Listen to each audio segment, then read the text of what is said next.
Roco TV, con presencia en 15 regiones del país, presenta Diálogo Regional. Ahí estamos. Agradecido, señora Teresa. Agradecido, estamos con Víctor y con Eric. Víctor Oyarzún y Eric. Adiós, qué gusto saludarlo. Víctor, qué gusto. No te vi hace tiempo. Sí, un gusto saludarte a ti, Rocco, y también a todos los televidentes de Roco TV, canal tan tradicional acá de nuestra región. Así que muchas gracias por esta invitación. ¿Cómo lo ha tratado la vida este invierno? Súper. Con las dificultades propias que tiene cualquier que vive acá en esta región, con la nieve, el frío, las dificultades del tránsito, mucho cuidado al caminar. Han habido muchas personas que se han lesionado, así que, bueno, esto es un poco vivir lo que era la Patagonia antiguamente, ¿eh? Así era el clima. Y antiguamente, así. Dicen que antiguamente el ombligo estaba en la frente. Claro. Oye, Eric. Gracias. Aquí está el café inquieto para acompañar. ¿Cómo te ha tratado estos viajes de tú no podías llegar? ¿Cómo ha sido? A ver, lo que pasa es que no tengo punto de comparación, pero yo siento que en particular este invierno ha sido complejo en términos de vuelos, de conexión por el aire. Y ¿sabes cómo me di cuenta? Porque hace unos días, esto a partir de una inquietud que tenía la diputada Macías, nos planteó el desafío de trabajar en un proyecto de ley respecto a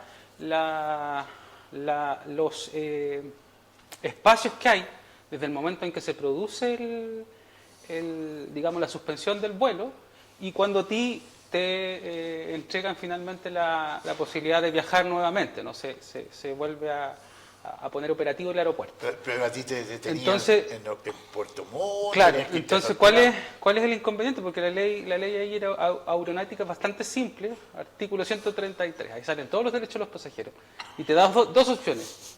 La primera opción tiene que ver con la posibilidad de, evidentemente, te entreguen los recursos que tú gastaste en el pasaje y hasta aquí llegamos, está todo bien, o te puedo embarcar en un vuelo siguiente. Y las opciones que pone la aerolínea, y ahí es donde está la complejidad, es que las opciones que te colocan siempre son en los mismos vuelos que de alguna manera están programados en la semana. Por lo tanto, la aerolínea no es que te coloque un vuelo distinto finalmente para suplir esa necesidad.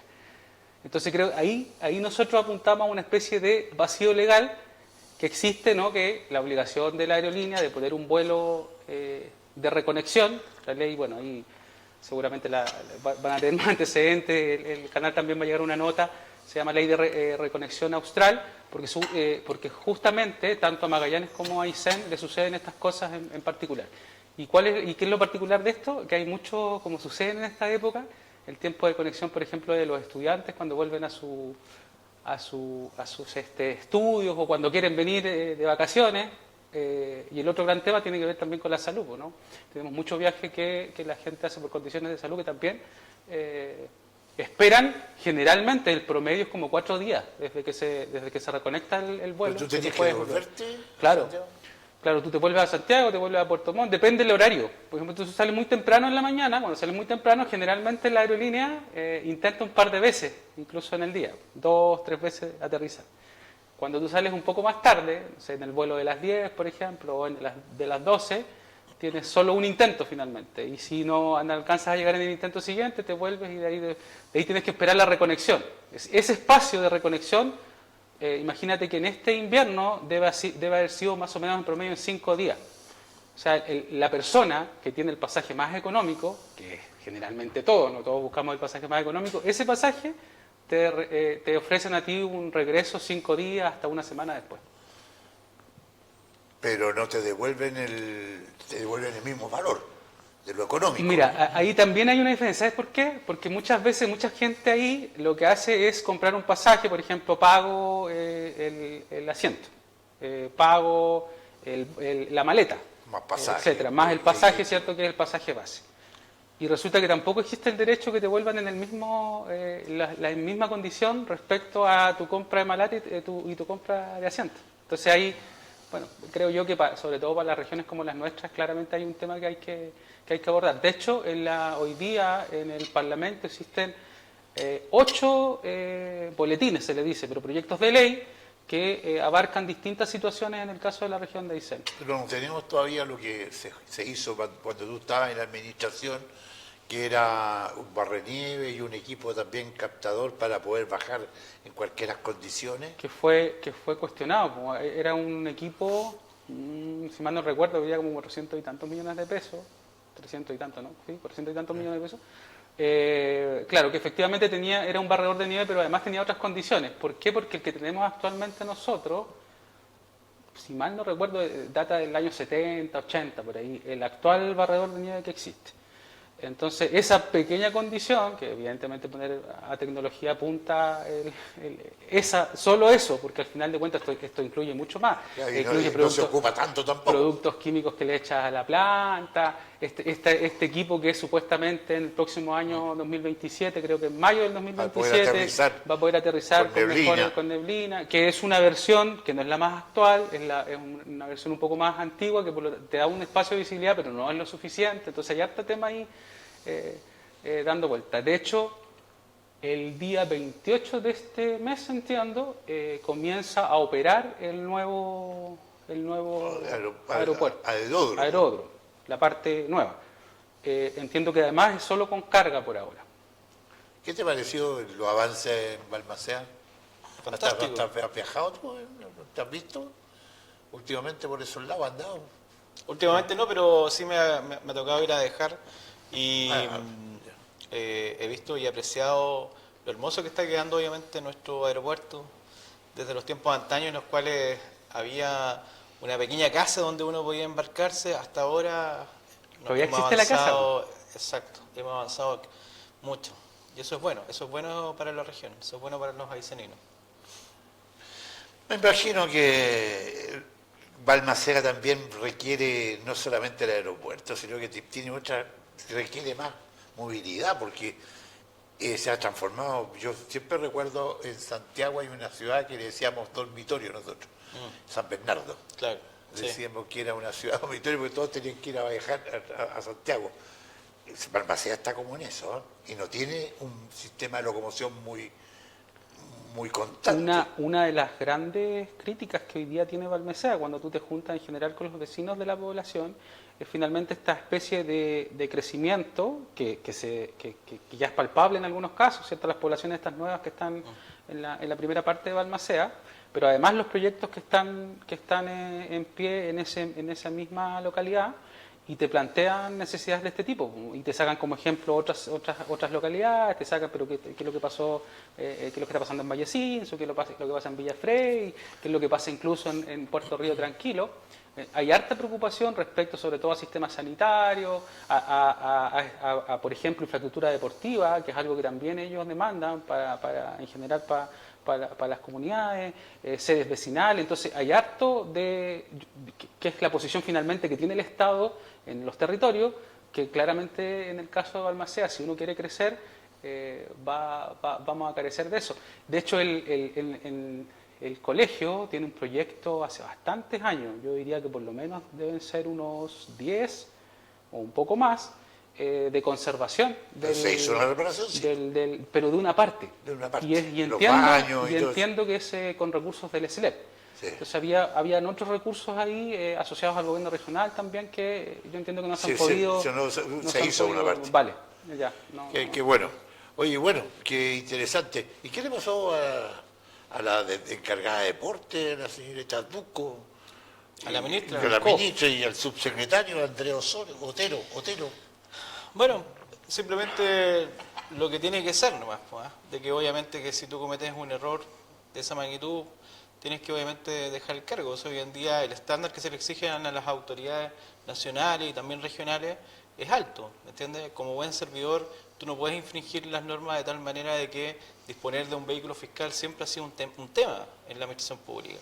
Y bueno, obviamente como esto ya escaló comunicacionalmente, políticamente, había un video, entiendo, como prueba. Bueno, le echaban la culpa a Andrés Otero que había hecho él el video. Bueno, puede ser, pero dijo, no. Mira, yo lo que sé... Parece que tenían una pugna ahí, ¿eh? Puede ser, quería ser el... Puede ser, de repente en los estratos políticos, usualmente cuando hay cargos de poder, los egos pululan a la orden del día, pues, ¿ah? Y siempre uno que está en un cargo quiere otro cargo y así, en definitiva un poco así. Pero lo que sí yo creo y quiero destacar es quizás la rápida acción para ponerle fin a la situación. Yo creo que eso es lo que tiene que ser. O sea, uno lo que le pide, obviamente, en este caso el presidente como cualquier ciudadano, es que si pasa una situación, bueno, se tomen las acciones inmediatamente, es correctiva. Y eso es lo que yo creo que sucedió y rápidamente se nombró a otra persona. Así que, bien, me parece muy bien. Yo creo que hay dos acciones que el gobierno me parece que toma de alguna manera. Hay una definición, yo diría, más estratégica, política, como se quiera determinar, que tiene que ver con tomar acciones finalmente ante ciertas situaciones. ¿Cuál es la primera? La que tiene que ver con lo que sucedió con el subsecretario de Hacienda, ¿cierto? Con el famoso test de drogas, ¿cierto?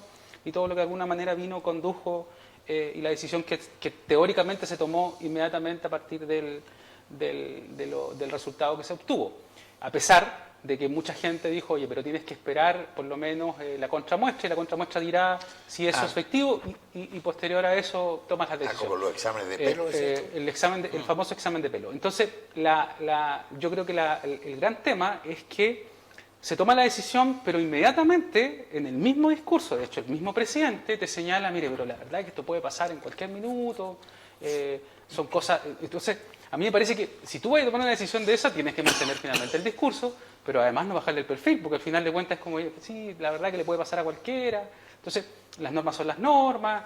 Entonces, yo creo que ahí, a mí me parece que eso es, de alguna manera, lo que deja entrever que es una decisión que tiene que ver un poco con mediarla finalmente o ponderarla desde el punto de vista más político, más que desde la lógica de entender que es una buena decisión la que estás tomando. A mí me parece que es una buena decisión, pero creo que siempre hay un enredo ahí que lo deja más o menos. Insisto, el test de droga claramente demuestra que ahí hubo un tema y una especie de descoordinación del propio gobierno, porque si hoy día le pregunta a distintos actores, todos tienen su versión respecto a qué es lo que debería haberse hecho. De hecho, le pregunta al ministro Quiroga y el ministro Quiroga sigue diciendo, mire, sabe, es el mejor subsecretario que he tenido, le brinda todo el respaldo, el apoyo. Entonces, siento que ahí se enreda un poco la discusión. ¿Y con qué lo hilo, Rocco? Es con lo que también sucedió actualmente, hace 2 días atrás, cuando sale el ministro Alvarado señalando respecto al tema del ingreso al Tribunal Constitucional respecto a una situación particular. No quiero entrar en ese fondo, sino que solo en el detalle que señala el ministro, pero que enojado. Todos son ganadores. Claro, el ministro sale diciendo, mire, ¿sabe qué? Si usted tiene algún tema conmigo, tiene mi teléfono, o sea, como que llámeme. O sea, como si yo como ministro del Interior, que dirijo un gabinete político, tengo que emplazar y tengo que decir, ¿sabes qué? Esto no puede pasar aquí, estos problemas de coordinación no pueden, usted tiene que llamar, no tiene que... A mí esas cosas creo que al final de cuentas enredan finalmente la discusión y terminamos peleando, discutiendo respecto a si me llamaste, me dejaste llamar, a si te mandaste solo, no te mandaste solo. Ahora pasó el tema de la ministra Chomalí, que el otro ministro le dice, ¿sabes qué? Parece que usted no está enterada. La ministra rebelde. La ministra rebelde. Entonces, eso yo creo que esas tensiones a nivel ministerial hablan de una descoordinación, hablan de algo que no está funcionando bien, que me parece que es criticable. La ministra lo que quiere es quitarle la salud a quienes son condenados, los derechos que tienen por crimen organizado, narcotráfico, eliminarle la salud y que ellos se la arreglen por su cuenta. Bueno, mira, yo creo que este es un proyecto que... A ver, quiero comenzar de otra cosa antes de... Ya. A ver, sí. En relación a lo que señalaba recién, yo creo que acá el mensaje ha sido uno del gobierno, ¿eh? Porque se tomó la decisión rápidamente de sacar, por ejemplo, al subsecretario por el test de droga, y yo creo que hay que quedarse con esa elección. Con respecto al tema de la reforma tributaria, yo creo que más allá de las discusiones políticas, que en realidad la ciudadanía a nosotros no nos interesa mucho, la verdad. A nosotros nos interesa el resultado, que es lo que pasó. Y yo creo que lo importante es lo que sucedió después. ¿Pero era una reforma tributaria entonces? Pero destacar que dentro del primer año de este gobierno, a 5 meses, se logró sacar una reforma tributaria estructural, sumamente importante. En el gobierno anterior no se pudo realizar, pero ahora sí se realizó. Y obviamente eso es muy importante porque va a redundar el día de mañana, obviamente, en la situación económica de cada uno de nosotros, cuando el día de mañana, ojalá, nuestra economía vaya mejorando, ¿ya? Porque veníamos obviamente con un descenso de la economía, veníamos obviamente con una disminución de la capacidad de crecimiento, de crear empleo. Entonces, esto es sumamente importante. Yo creo que hay que destacar ¿Y eso. cuándo se va a ver más o menos los resultados? Porque hoy día... Hoy en día, yo falta coincido fuerte. contigo y uno lo palpa diariamente. La situación económica no está buena. La gente hoy en día, si tú le preguntas, literalmente, ¿sabes qué? No hay mucha plata, no hay circulante. En realidad a la gente le cuesta llegar a fin de mes porque las cosas están más caras. Y esa es la realidad de nuestro país. Entonces, yo creo que esta reforma tributaria era absolutamente necesaria, imprescindible, tendría que haberse realizado hace mucho tiempo. Y lamentablemente la clase política no se ponía de acuerdo. Gracias a Dios que ahora sí se pusieron de acuerdo. Porque obviamente si seguíamos en este camino, en este andar, íbamos a seguir deteriorando nuestra economía. La forma de vida y bienestar que cada uno de nosotros ha ido en nuestras familias construyendo se estaba deteriorando absolutamente. Entonces, yo creo que ya a contar del otro año debiera esto empezar a mejorar, claramente. 2027, ¿qué opinas tú? Chuta, yo creo que... Yo tengo la esperanza la misma. A ver, yo creo que desde la lógica más del esperar, finalmente, que generar las desigualdades, a la gente que en general le cuesta avanzar, que hoy día está viviendo problemas económicos importantes, que muchas veces pasa hambre. Yo conozco mucha gente que efectivamente pasa hambre y eso es muy preocupante o relevante, sobre todo para la gente que intenta de alguna manera cooperar en esto.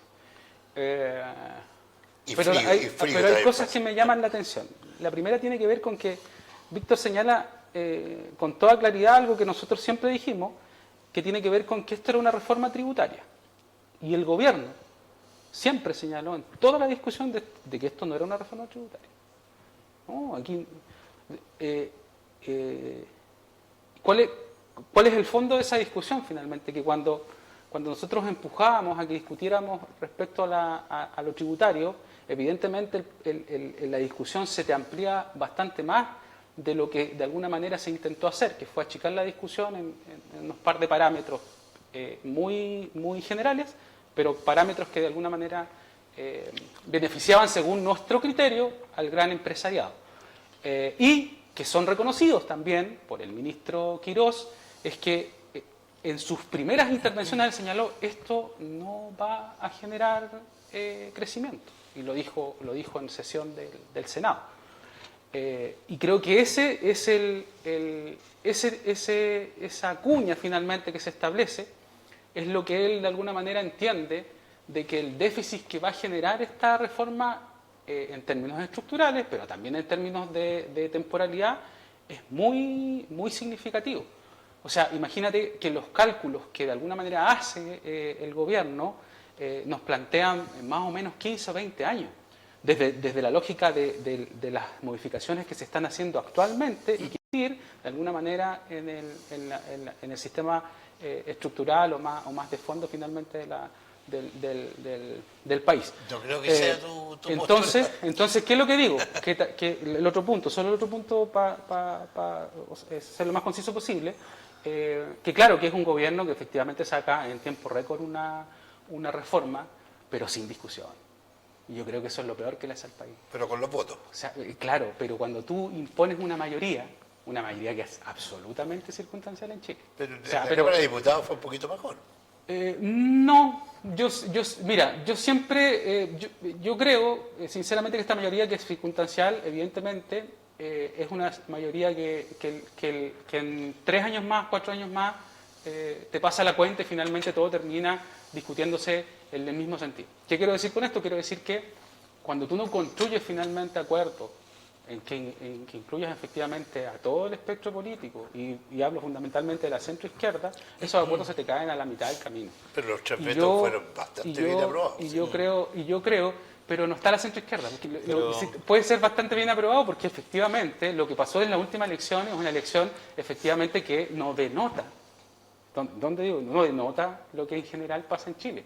Porque cuando tú caracterizas finalmente desde el punto de vista político y social cómo piensa Chile, tienes que fijarte en cómo se comportan los concejales, en cómo se comportan los consejeros regionales. Esa es tu medida. Ese es el Chile. No es el 70-30, eso es una mayoría circunstancial.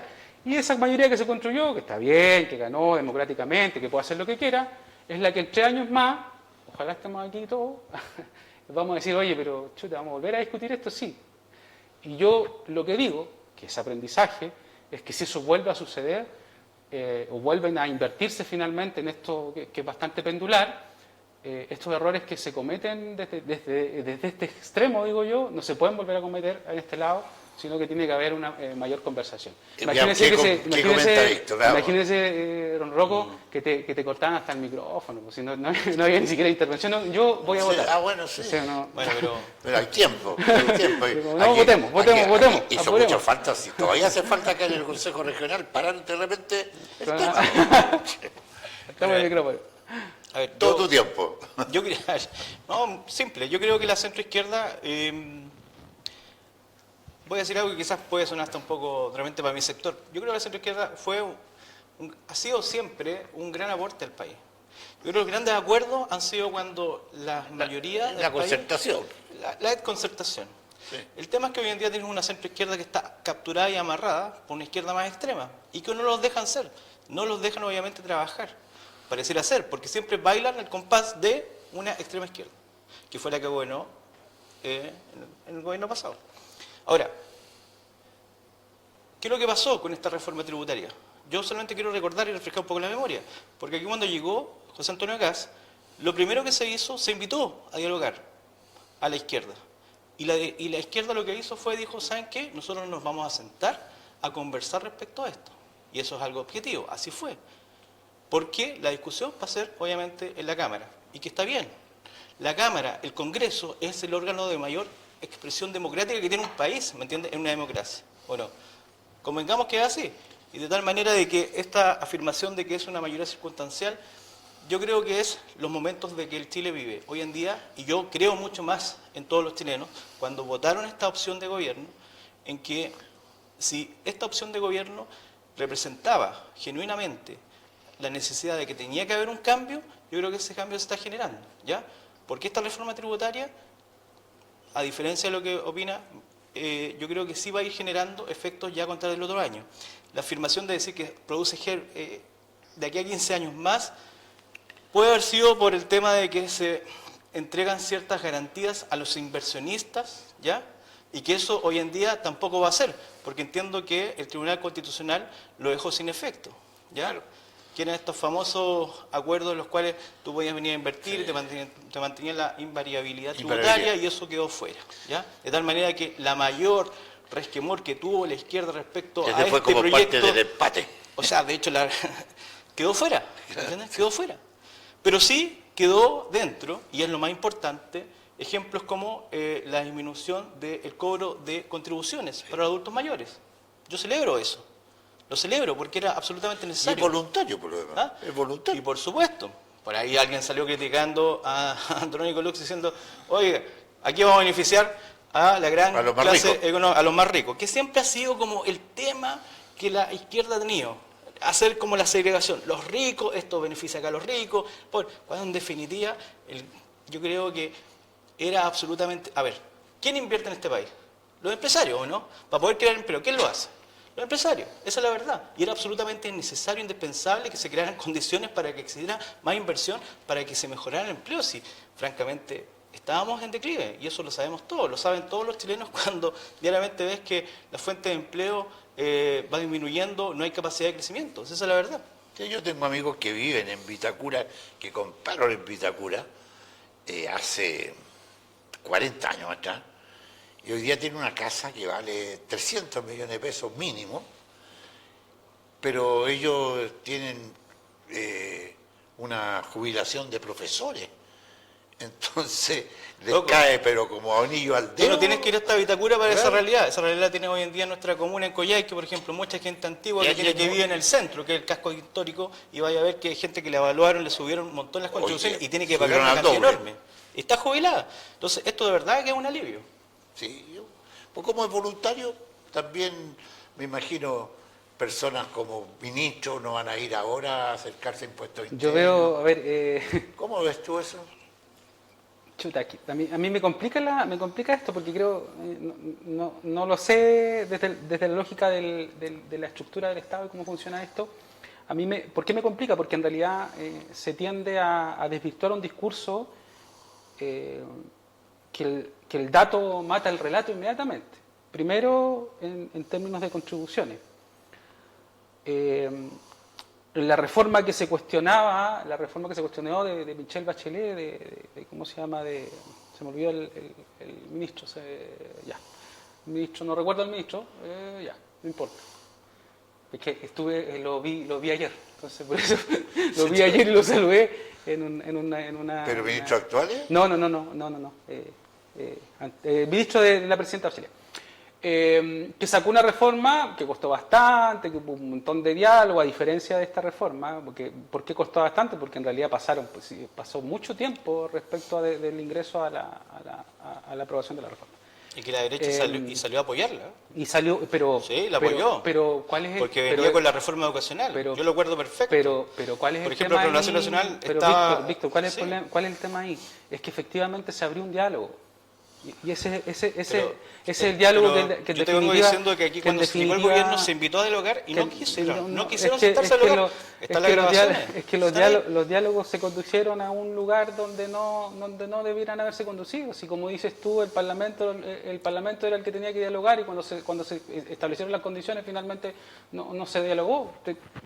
Lo digo porque evidentemente lo vi ahí a las 3, 4 de la mañana Pero ¿cuál es el problema? Pero mira, del proyecto déjame de la ley. terminar el argumento. Primero, es absolutamente falso,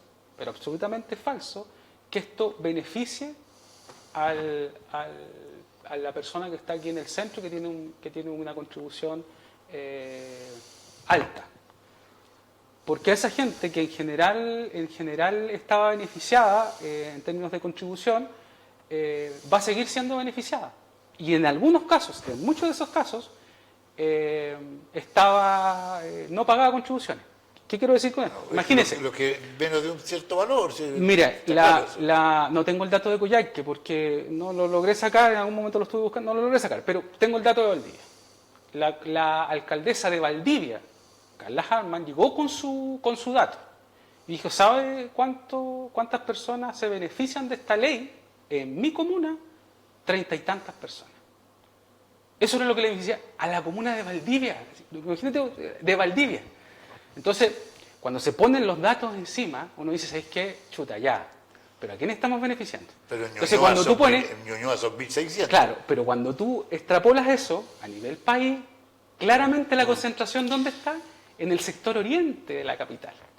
Entonces, si tú me dices... Pero Víctor, hablemos de ese dato que está entregando. Por eso el relato es que si yo dejo de que estas personas finalmente, porque estamos hablando de que el valor, el avalúo fiscal de esa propiedad debe estar más o menos entre 280, creo, por ahí, a 300 millones de pesos. ¿Quiénes tienen ese avalúo fiscal actualmente?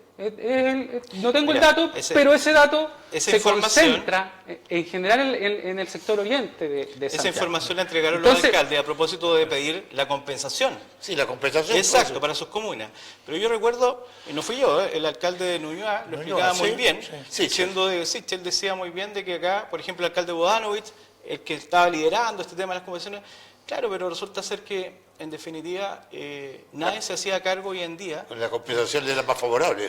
¿Ah? La compensación era mucho más favorable en este caso para... De 128 a... Claro, exacto, sí. Pero entonces, ¿por qué no puede ser más favorable? Sí, mira lo que estamos... Pero Víctor, para que la gente... Yo estaba en el argumento para acá y no me dejaste terminar mi argumento. Mi argumento es tan simple como el 98% que le corresponde del Fondo Común Municipal a Tortel le siga llegando. ¿Y quién lo compensa? El que está más arriba. Entonces el argumento de Sichel es un argumento falaz. No, perdóname. Lo que sucedía era de que el Sichel decía de que acá en este caso el alcalde estaba cacareando nomás porque no se hacía cargo. Estás comparando la comuna de Puente Alto con la comuna de Ñuñoa. La comuna en este caso la que tú me estás indicando no va a dejar de llegar los recursos. No va a llegar, les va a seguir llegando, ¿me entiendes? Lo que pasa es que la discusión de fondo pasa por otro tema. Hacienda, lo que les estaba pidiendo el alcalde, mire, no tengo ningún problema, pero lo que sí yo les pido de vuelta es que revisemos en este caso las contrataciones que se están realizando en las municipalidades, veamos los porcentajes, veamos en este caso cómo lo están haciendo, porque yo he trabajado en municipios y obviamente ahí existe mucha discrecionalidad de contrataciones y para qué andar con cosas, o sea, los alcaldes hacen contrataciones, contratan, suben el gasto, pero nunca disminuye obviamente los gastos, que eso es lo que en definitiva Hacienda les está pidiendo, Claro, y eso porque está dentro de un contexto en el cual está una acción económica compleja, en la cual el mezclando Estado tiene que eficiencia ser con más recursos. eficiente. Entonces, esa era la discusión. Pues Pero la discusión Ancor y acá la- se pusieron de acuerdo con esta situación para el final de la discusión para mí... Francisco Rocagliolo fue bastante claro y Sí, incluyó sí, a Tortel y incluyó todo. a todos, pero yo creo, solo para reforzar el punto, es que mal, y qué bueno que también no profundizamos en eso, pero nosotros, si a nosotros estábamos tocando el Fondo Común Municipal, era claramente nefasto para la región de Aysén. Pero si el Claramente Fondo Común Municipal no ha nefasto. disminuido. Pero si No va a estamos- disminuir. Pero, a ver, pero mira, Víctor, si tú lees la ley que entró, hablaba solo de contribuciones y de baja del Fondo Municipal. Ese es el... Pero veamos lo que salió. Si eso es lo que en definitiva o sea, yo te planteo las reglas del juego aquí. No, pero yo te si para planteo eso las está reglas. el Congreso. El Entonces Congreso, el Congreso tiene que Oye, anticiparle la jugada al ningún gobierno. mensaje, que el gobierno ninguna está- moción, el gobierno, ningún mensaje, el- ninguna moción sale igual que cuando mira lo ingresa. poco Pero si es el aterrizado, Congreso. pero mira lo poco Pero si ese es el aterrizado. Congreso. O sea, el gobierno te estaba planteando, dice Oye, que no importa la eliminación del Fondo Municipal. Pongámosle inquieto. Pero No importa. está haciendo una discusión. Pero mira, Pero discutamos la realidad, es lo que salió. pero si Eso es lo que yo estamos- pongo el marco, este es el marco. El marco a mí, mire, yo voy a eliminar las contribuciones y no me importa el Fondo Común Municipal. Ese es el marco que te pongo. Ahora discutan ustedes. Oye, yo te estoy diciendo Es el gobierno, qué fue po. lo que salió. Si en definitiva eso es lo que Falta tienes que de discutir. calle, po. Si tú me No dices, le oye, preguntaba lo que tú- entró, no lo le que el preguntaba gobierno al quería... alcalde, po. Alcalde, ¿usted le beneficia? Fantástico que el proyecto se mejoró y que salió una ley mucho mejor de lo que entró. No salió una ley mucho Feliz. mejor. Bueno, esperemos los resultados. ¿Y Exacto. qué le pareció este asunto del Orcal Severo allá en Talca? Este traslado de 700... Cancerbero, la operación Cancerbero. ¿Qué le pareció esta operación al estilo Bukele que plantea Kass ayer? Arte show, po. Porque dice que esa nueva cárcel tiene capacidad cerca de 2.000 personas. Mira. Que trasladaron a 700. Lo que pasa es que yo creo que, a ver, nuestro país nos ha hecho cargo de una realidad, la realidad carcelaria, que viene hace muchos años, en la cual tenemos una sobrepoblación carcelaria. O sea, tenemos, la capacidad instalada en nuestras cárceles ya ha sido Han colapsado. superada. Esa es la verdad. Yo creo que la única excepción, entre comillas, es nuestra cárcel Coyhaiquina, que lamentablemente lleva muchos años y que ahora se Ayer. aprobó un proyecto de ley, que se lo agradezco obviamente al gobierno regional, en la cual se va a hacer una mejora sustancial de esa Cerca cárcel. de 1.000 millones de pesos. Fantástico, qué Eso bueno, es porque, momentáneo mientras se espera una nueva porque de cárcel. verdad que las condiciones eran Son inhumanas. deplorables. No te estoy hablando tan solo... Se aprobó el incremento porque fue una iniciativa que se aprobó en el periodo pasado. Sí, Ahora se incrementó el... Fantástico, No, fantástico. solo Oye, para fantástico aclarar, de porque quien cree sea. que la Sí, política sí, cree sí. que Oye, eso es sí, la aquí- posta, eso es la Sí. posta. Oye, Pero está hay que bien, siempre está bien. decirlo, ¿no? Claro, uno Está parte y el otro corta la cinta. Está bien, está bien. Está bien. El pasaje No, de publicidad está claro. bien. Oye, bueno, pero lo importante de esto es lo siguiente, creo yo. Lo que está haciendo el presidente en este minuto, con lo que hay hasta ahora, ya, es haciéndose cargo de buscar, obviamente, aquellos lugares donde existe una suerte de capacidad todavía instalada para llevar a aquellos presos más peligrosos que están en lugares donde, lamentablemente, ya no cabe nadie más. Y lo está llevando a aquellos recintos presidiarios donde todavía queda algo de capacidad. Esos ¿entiendes? son nuevos, ¿no?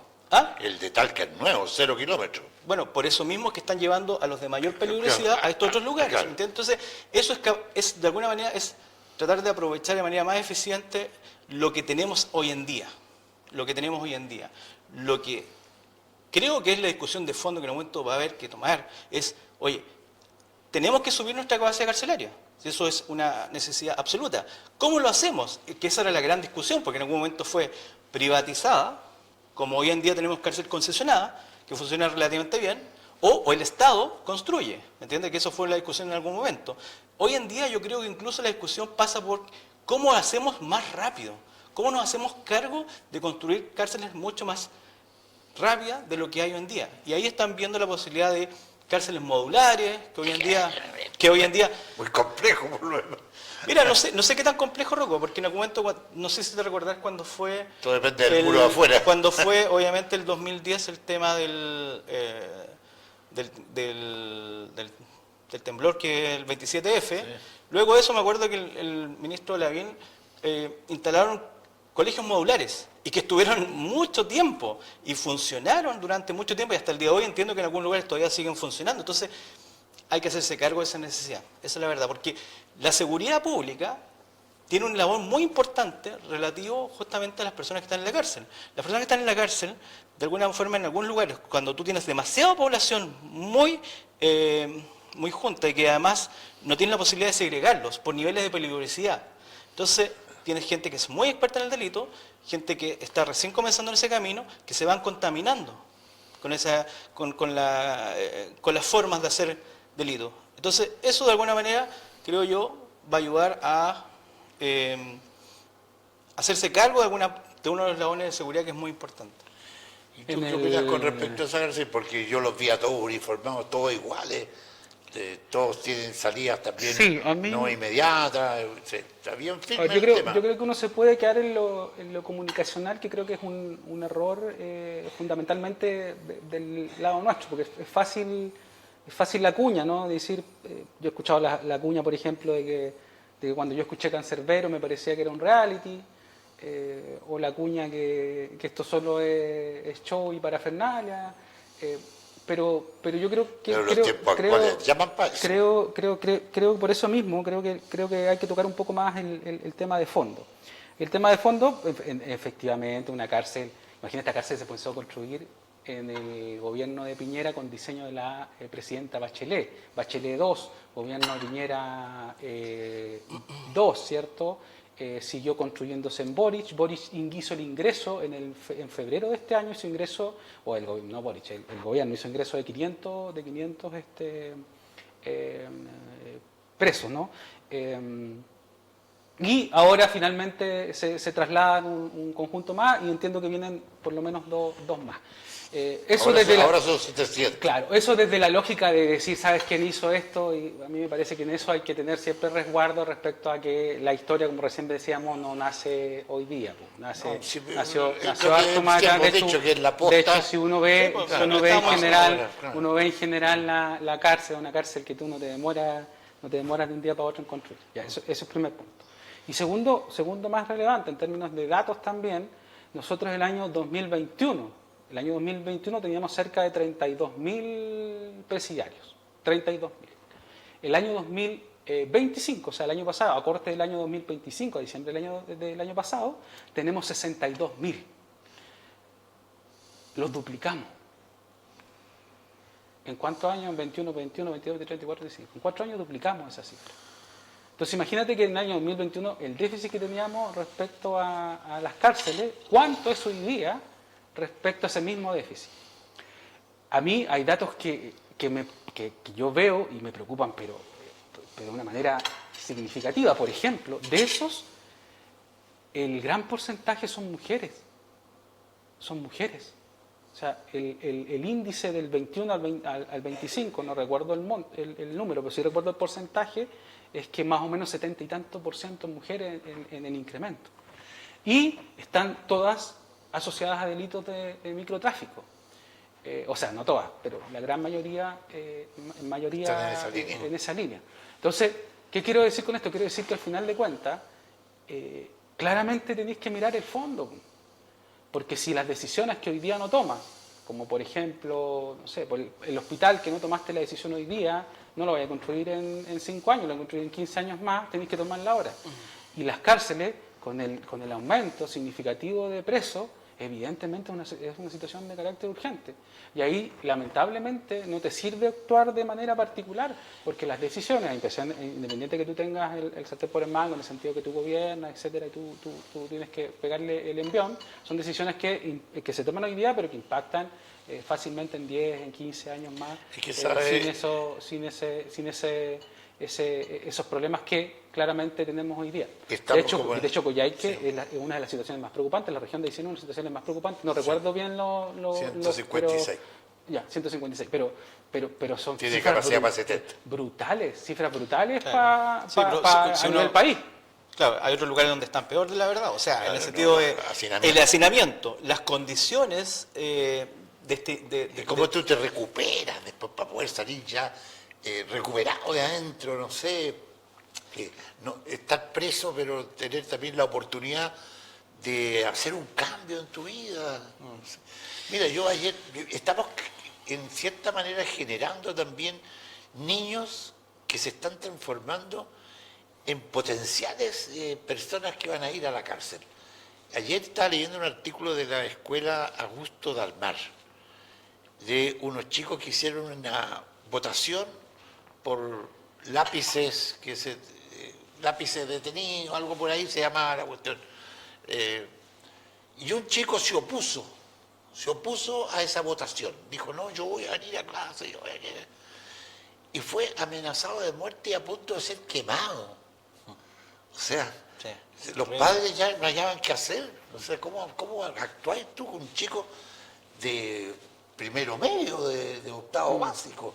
Entonces está complicado al interior lo que está pasando con el Instituto Nacional. El Instituto Nacional, ¿quién maneja todo eso? Los mismos cabros que están tomando su propio... Cuando el Instituto Nacional era lo máximo, poder llegar ahí. Mi hermano mayor Sí, oye. tuvo la oportunidad de ir al Instituto Nacional. Mi padre estaba súper contento porque pudo llegar ahí y tuvo su carrera, pero hoy día el Instituto Nacional nadie quiere entrar. Es así, Y eso es lo que está pasando. lamentablemente. Que está pasando con nuestra juventud también. Una preocupación, yo creo una preocupación más que evidente. Yo he estado, bueno, son temas que a mí me llaman la atención, por lo tanto me meto harto en estos temas y creo que hay una generalidad, sobre todo desde el punto de vista científico, que señala que hay que tener ser muy cauto en ese nivel finalmente de trato que uno le da finalmente a estas edades, ¿no? Que son fundamentalmente entre 13, los 14, 14. No, pero entre los 14 y hasta los Sí, 21. sí, sí. Desde el punto de vista del desarrollo de la corteza prefrontal, de finalmente tú poder discernir cómo corresponde. Y cuando tú le preguntas a un niño o a un joven, le preguntas qué es lo que opinaba en los 18, con qué es lo que opinan en los 22, hay un mar de diferencia, ¿no?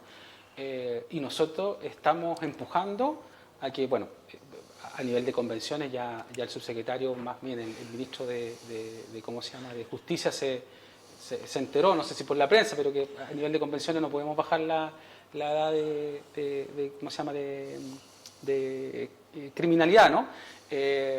Y ahí Lo querían bajar a 17. Estábamos hablando incluso de 14, De sí, 14. era una cosa bastante... Lo que están llamando también bastante, pero bueno, hay No, lo que pasa es que hay nuestro convenciones país está estratificado, internacionales. o sea, Hasta los bancos están Claro. rebajando a los 12 años para que sacan tarjetas. Pero tenemos un ex candidato presidencial que dice que las niñas de 14 años se pueden casar, o sea, que se podrían casar a los 14 años, o sea, Kaiser.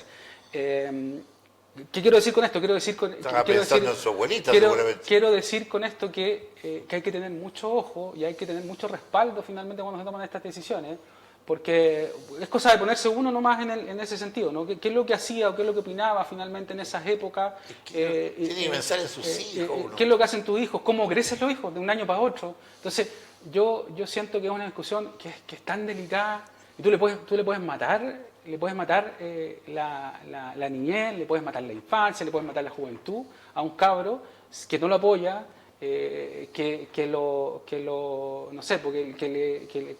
lo metes preso, no sé. Creo que la discusión es mucho más de fondo que siento que es un tema tan delicado y lo miramos como tan por arriba que me parece que a mí por lo menos me preocupa. Pero lo que está presentando el presidente sobre esta situación de seguridad también puede ser favorable. o sea, a ver, Tendrá apoyo, me imagino. O sea, yo creo que hoy en día la ciudadanía, el anuncio que se va a hacer sobre las medidas en seguridad tiene un amplio apoyo de la ciudadanía. Si claramente José Antonio Kast fue electo, una de sus cartas de propuesta estaba el tema de seguridad en nuestro país, porque esto es una realidad absoluta. O sea, las formas de crimen hoy en día han evolucionado de tal manera, tenemos bandas organizadas, tenemos el Tren de Aragua, etcétera, tenemos formas de delinquir que antes no se veían en nuestro país. Entonces, cuando tú tienes formas distintas, hay que atacarlas de distintas formas, como lo estás haciendo, ¿te fijas? Entonces, eso yo creo que es importante y yo creo que hay un amplio respaldo de todos los chilenos para iniciar estas medidas. Terminado que sea el tema de la reforma tributaria que ya salió, ahora hay que focalizarse obviamente en un tema que la ciudadanía quiere, que es el tema de seguridad. Yo no conozco las cifras, la verdad, pero entiendo, y el otro día escuchaba en la radio, que efectivamente la ciudadanía entrega con bastante respaldo al tema de medidas de seguridad. Hay que lograr el diálogo. A mí hay algo que me llamó la atención hoy día, y el ministro que se llama García Rubinot, ¿no es cierto?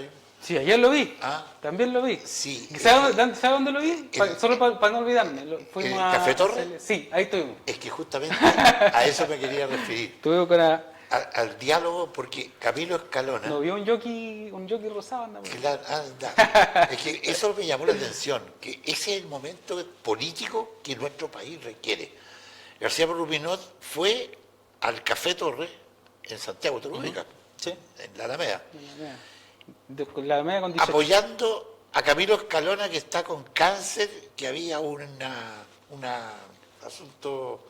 Hicimos un encuentro. Un encuentro. ¿Tú puedes contarnos un poco más sobre cómo se vive y cómo es necesario eso? Porque él fue compañero de Camilo Escalona seguramente en la Cámara de Diputados o en el Senado. En ambos lugares. En ambos lugares. Entonces, a mí me afecta mucho cuando veo a Camilo Escalona en las condiciones que está, y cuántas veces me tocó entrevistarlo y estar con él. Pero bueno, la vida lo juega eso. ¿Ah? ¿Y tú estuviste ahí? Cuéntanos que... Mira, yo... a ver, hay cosas que te llegan finalmente. Mira, primero, a mí me impresiona la transversalidad finalmente del espacio, porque había gente de la DC, efectivamente fue el ministro Rubinot, y dentro del partido, que tú sabes que las diferencias partidarias tampoco son menores, ¿no? Sí, dentro del Partido Socialista también claro, hay choque. Estaba Villagallo, estaba Letelier, estaba Elizalde, estaba la Paulina Morano, estaban todos los parlamentarios, estaba Gutenberg Martínez, estaba Aguiló, bueno. Estaba lleno entonces el Café No, Torre. fue muy emotivo, porque además cada uno de los que intervino, se abrió el espacio finalmente de diálogo con micrófono abierto. Y todos reconocían algo muy, muy relevante en la forma de hacer política finalmente de Camilo, y de la forma de cómo él fue formando también a las distintas personas que de alguna manera intervinieron. Solari, por ejemplo, le tocó ser dirigente con él en la FESES, ¿no? En la Federación de Estudiantes Secundarios, cuando enfrentaron juntos el golpe militar y tuvieron que salir al exilio. Entonces, ¿qué quiero decir con esto? Solo porque, bueno, privilegiadamente estaba ahí. Qué bueno. Me llama profundamente la atención. Tuvo que hacer su aporte usted, ¿no? Claro, sí, pues todo sí era para comer un barro luco. Pero bien, todo con aporte. No era barato. No, era todo con aporte. 50.000. Claro, lo importante es la capacidad finalmente de tender ciertos puentes y poder dialogar. Qué bueno. Y poder dialogar. Por ejemplo, el alcalde Bodanovich también estuvo, y también había gente, bueno, había gente de todo, pero al final de cuentas, ¿qué quiero decir? Que es posible dialogar. ¿Y cómo es posible llegar a acuerdos. ¿Y cómo se veía Camilo Escalona? Yo tuve la oportunidad, trabajamos juntos en la población San Columbano, en La Ligua. Usted no me va a creer, pero Camilo no pudo llegar. Ah, no pudo llegar. ¿Sabes por qué no pudo llegar? Porque hace unos par de días, más o menos 5 días, tuvo una infección en, no sé, creo que parte de la pierna, algo por el estilo, del propio tratamiento. Las defensas están bajas, entonces estaba hospitalizado, y eso. Entonces nos mandó una cartita ahí que la leyó el Erwin, que tú debes haberlo conocido también, porque el Erwin andaba siempre con él. Sí. El pelado, le decimos nosotros. Y él leyó su carta y él muy en lo que nos dice siempre. O sea, aquí se construyen unidades o si no se construye. A la que nos lo pasó muy bien fue a Fujimori, a la Keiko. Alza de combustible y justamente la alza en también todo lo que es homicidio. Pero bueno, partió igual. Así es, pues. Esa es la realidad. Tiene 15 días. Claro. Solamente 15 días y ya la están atacando. Es muy raro cómo funciona Perú, muy raro. En Perú cambian presidente y la gente sigue funcionando, todo funciona, el comercio funciona, ¿no? Claro.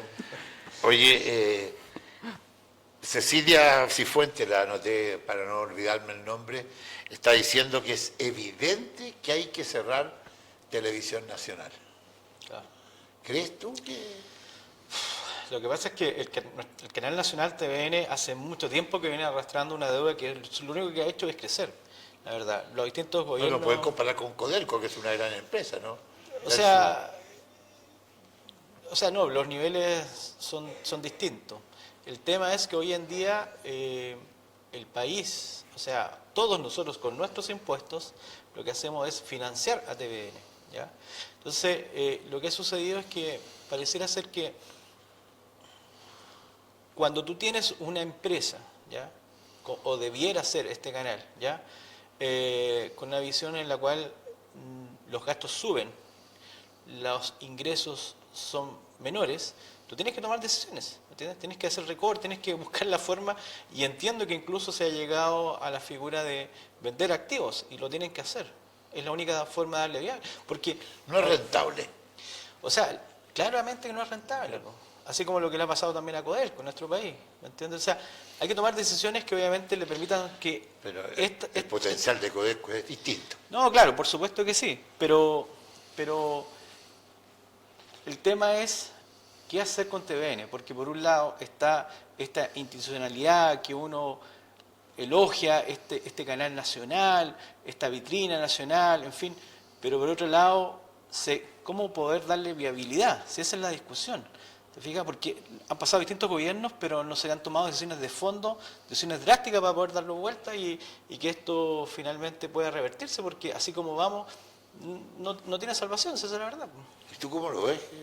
Del cierre de Televisión Nacional, la solicitud de algunos, Bueno, o prácticamente traspasarlo al área privada. No, yo siento que hay, bueno, a diferencia en realidad, que esto de esta discusión, esta eterna discusión que tenemos nosotros en realidad, que es inversión y que es gasto, ¿no? Si yo considero en general que la televisión pública, que debiera llegar hasta el último rincón del país por sus distintas plataformas o formas que hoy día también son bastante más dinámicas que la televisión abierta, yo nunca voy a sentir que eso es un gasto, por mucho que me cueste, ojo. Y no tiene que ver con la eficiencia, porque son dos cosas distintas. Yo claramente tiene que ser un canal más eficiente respecto a los recursos, seguramente tiene que hacer ajustes respecto a los sueldos en general que ganan, por ejemplo, los rostros televisivos. Eso es absolutamente discutible, seguramente la planta, la organización. De hecho, ayer tuve la oportunidad de estar en TVN y varios sets de televisión vacíos. Entonces uno dice, algo está pasando, y de hecho está la discusión hoy día de por qué a Porcel TV, ¿cierto?, le arriendan un espacio que fue al que tuvimos acceso ayer. ¿Estuvieron ustedes en un programa? Claro, estuvimos ahí en un programa y ¿cómo se llama? Y se le arrienda, y además se le arriendan oficinas también a otras personas, tratando de encontrar finalmente lo que dice Víctor, sustentar finalmente el negocio. A mí me parece que la discusión de fondo tiene que ver con efectivamente invertir donde hay que invertir. Para mí, jamás, independiente del número, la raya que te dé la televisión pública o la forma en realidad de comunicar y llegar, debiera ser un gasto. Pero yo ayer me tocó ver, porque la familia estaba mirando Fiebre de Baile, creo que se llamaba, el premio eran 30 millones de pesos la persona que ganó, y había un movimiento con 10.000 personas en el Asunto Arena, por ahí, claro, en el Movistar Arena, pero lleno y un espectáculo de otro nivel. Y la verdad, estos gallos, ¿cuánto cortarán? Claro. Y versus televisión Por nacional. por eso digo que la discusión pudiera estar en ese sentido, en el sentido más de fondo, de cómo se está gastando, etcétera. Oye, Pero además, ¿sabes qué? Hay otro tema que no hemos tocado, otra vía, Sí. otra óptica. La forma de comunicar ha cambiado absolutamente. Sí, sí. Hoy en día el tema de las redes sociales, el YouTube, por ejemplo, la juventud hoy en día se comunica o ve las cosas de otra forma. O sea, el canal nacional, creo yo, tiene que tomar decisiones que involucren apalancarse con estas nuevas tecnologías también. Hay que Y, estar y unidos se ha ido por quedando todos rezagado. Sí. O sea, entonces... y el Por eso mundo- digo que ¿Sí? yo creo que hay que estar dispuesto a esa discusión. Pero de la discusión del gasto a mí, es como cuando nosotros discutimos respecto a las universidades públicas. Decimos, es que mejor cerremos esta cuestión. No. Me quedan 2 minutos. ¿Tiene alguna opinión contra el cierre en 9 regiones de los dispensarios que se realizaron aquí en Coyhaique? Mira, no conozco el fondo. Siento por lo que yo veo, o sea, solo lo que he escuchado, hay harta gente afectada. Po. 72, pero hay gente, dos no, detenidos, hay dos detenidos. gente que supongo que consume, ¿no? Y cuando hablo de consumo no estoy hablando necesariamente del pito, estoy hablando en general. Pero los dispensarios de- son otra cosa. Pues. Por eso estoy hablando de aquello, porque el consumo, todo lo que anda en redes sociales, no, lo que pasa es que toda la gente que consumía ahora no, ya, pero voy al fondo de la discusión. Hay hartas personas que entiendo yo han sido afectadas porque efectivamente tienen algún tipo de medicamento, no sé cómo denominarlo, no conozco bien el rubro, la verdad, pero creo que es una materia que en general hay que revisar. O sea, hay que llamarla, hay que otra vez discutir qué está pasando ahí, porque al final de cuentas, si tení en nueve lugares del país, donde la situación una situación que parece súper regular, que todo el mundo conoce, porque si todos sabíamos, así como Hay que 72 detenidos, 500 entonces, carabineros. ¿dónde está que no me 20 enteré? fiscales. Entonces, O sea, bueno, la delincuencia estaba ahí en pleno centro de pero Coyhaique y la- en la ciudad. Ahí tiene su micrófono para despedirse no, y le saludo. chuta, recién estoy mirando la cámara, no tengo experiencia en este tema. No po. importa. Lo importante es que estamos compartiendo, dialogando. Sé que Andrea fue a darle un pésame a O'Higgins. Sí, al alcalde. Mira, a mí bueno, solo para cortito, las personas, un viaje, se viajó de Balmaceda hace unas horas atrás y están llegando en un ratito más a O'Higgins. Claro, cualquier persona diría, oye, es un viaje no menor, tiene que volverse mañana para poder viajar el domingo y estar en Valparaíso antes del lunes.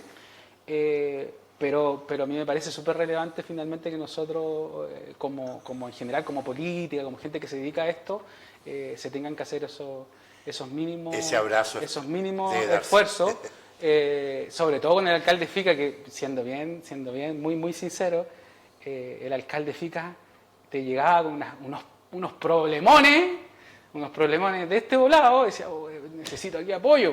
La barcaza, por ejemplo, ¿te acuerdas de los motores? Lo Que recuerdo finalmente bien. funcionó.